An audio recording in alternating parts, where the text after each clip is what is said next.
Hello everybody, welcome back to my channel, and today it's a different kind of video than expecting.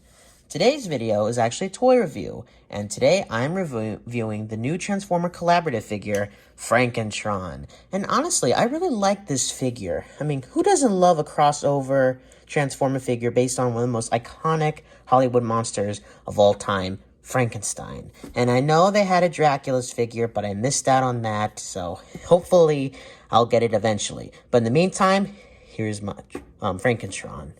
So he's pretty posable, and one unique feature I like about him, because he's reused the same mold as the Siege Impactor, that he has like an ab crunch. So that way you could bend him and make him posable. Just flip that up, make that like that, and make him look like he's limping, or like the way Frankenstein usually is. And it's pretty unique in what I like about this figure, because you can make him be like that. And anyways, that's basically the figure so far. So let's move on to the packaging.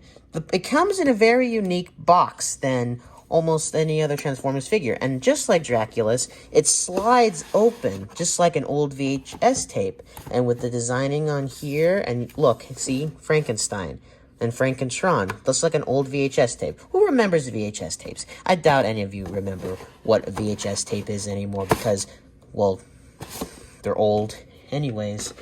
And that's the box. And even for comparison, let's get to comparison. Now for comparison, I'll be comparing Frankentron with the other Crumb crossovers that happened.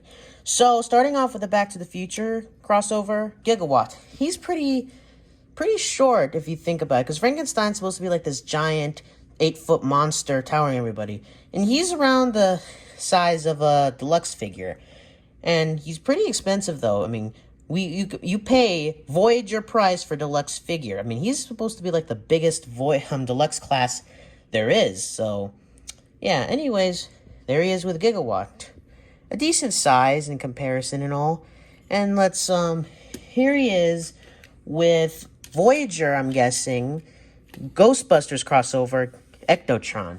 And like I said, he's supposed to be tall, and he towers, basically, Ectotron's doing that role, towering over Frankentron.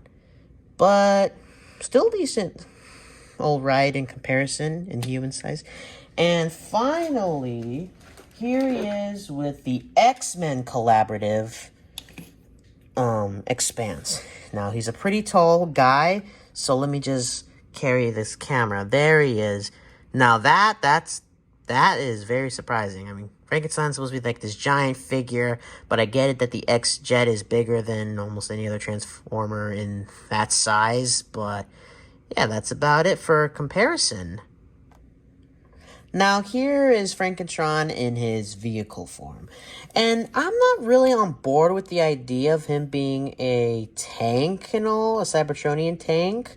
But the new piece that they added here for the blaster part, I really like this idea, because it looked like something that actually came from the Frankenstein lab. And the part he comes with is this electric thing, which you just plug in here, and it looks like he's just shocking electricity, since electricity is what brings Frankenstein to life, for those who don't know the story. And yeah, this is a pretty alright vehicle form. Wish it could be more stitched together, but overall, it's a pretty good vehicle form, I have to say. As now for size comparison, here is Frankentron with Gigawatt. And I gotta say, he's pretty small for a DeLorean like that. And yeah, I mean, how small is this Transformer in real life compared to the DeLorean? I wish they were able to pick a different mold, or like at least, or build something bigger or original, like they did with Ectotron, which I will show later in comparison. And speaking of Ectotron, here he is.